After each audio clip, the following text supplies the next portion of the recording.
Kebetulan saya lahir di Indonesia dari pasangan Muslim, maka saya beragama Islam. Seandainya saja saya lahir di Swedia atau Israel dari keluarga Kristen atau Yahudi, apakah ada jaminan bahwa hari ini saya memeluk Islam sebagai agama saya? Tidak. Saya tidak bisa memilih dari mana saya akan lahir dan di mana saya akan tinggal setelah dilahirkan. Untungnya, saya belum pernah bersitegang dengan orang-orang berbeda-beda karena saya tahu bahwa mereka juga tidak bisa memilih apa yang akan mereka terima dari orang tua dan negara. Setelah beberapa menit kita lahir, lingkungan menentukan agama, ras, suku, dan kebangsaan kita. Setelah itu, membela sampai mati segala hal yang bahkan tidak pernah kita putuskan sendiri. Sejak masih bayi, saya didoktrin bahwa Islam adalah satu-satunya agama yang benar. Saya mengasihani mereka yang bukan Muslim, karena mereka kafir dan matinya masuk neraka.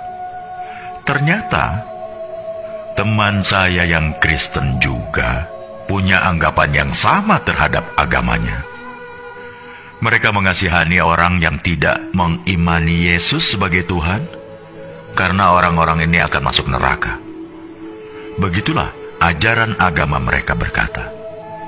Maka, bayangkan, jika kita tidak henti menarik satu sama lainnya agar berpindah agama. Bayangkan jika masing-masing umat agama tidak henti saling beradu superioritas seperti itu. Padahal tak akan ada titik temu. Jalaluddin Rumi mengatakan, kebenaran adalah selembar cermin di tangan Tuhan, jatuh dan pecah berkeping-keping. Setiap orang memungut kepingan itu, memperhatikannya, lalu berpikir telah memiliki kebenaran secara utuh. Salah satu karakteristik umat beragama memang saling mengklaim kebenaran agamanya. Mereka juga tidak butuh pembuktian, namanya saja iman. Manusia memang berhak menyampaikan ayat-ayat Tuhan, tapi jangan sesekali coba menjadi Tuhan. Tidak usah melabeli orang masuk surga atau neraka, karena kita pun masih menghamba. Latar belakang dari semua perselisihan adalah karena masing-masing mengklaim golonganku adalah yang terbaik, karena Tuhan sendiri yang mengatakannya. Lantas, pertanyaan saya adalah, kalau bukan Tuhan, siapa lagi yang menciptakan para Muslim, Yahudi, Nasrani, Buddha, Hindu, bahkan ateis, dan memelihara mereka semua sampai hari ini? Agama apapun tidak ada yang meragukan bahwa Tuhan itu Maha Kuasa dan Maha Segala-galanya. Jika Dia mau, Dia bisa saja menjadikan kita semua sama, serupa, seagama, sebangsa, budaya yang sama. Tapi tidak kan? Apakah jika suatu negara dihuni oleh rakyat dengan agama yang sama, hal itu akan menjamin kerukunan? Tidak. Nyatanya, beberapa negara masih rusuh juga padahal agama rakyatnya sama, budaya yang sama. Karena jangan heran, ketika sentimen mayoritas versus minoritas masih berkuasa, maka sisi kemanusiaan kita mendadak hilang entah kemana.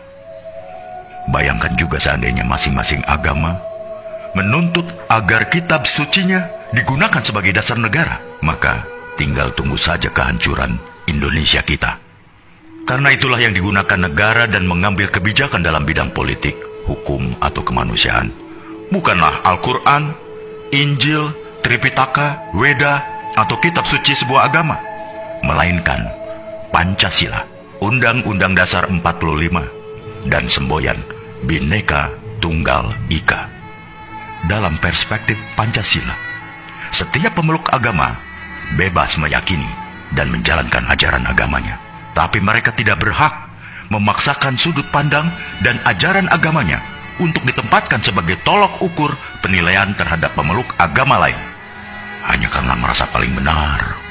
Misalnya umat agama A tidak berhak mengintervensi kebijakan suatu negara yang terdiri dari bermacam-macam keyakinan.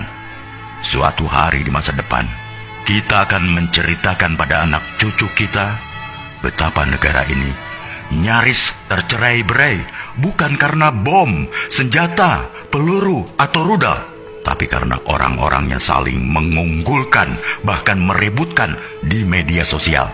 Ketika negara lain sudah pergi ke bulan atau merancang teknologi yang memajukan peradaban, kita masih sibuk meributkan soal beragama. Kita tidak harus berpikir sama, tapi marilah kita sama-sama berpikir. Apakah kita sesama anak bangsa terus-terusan bertikai?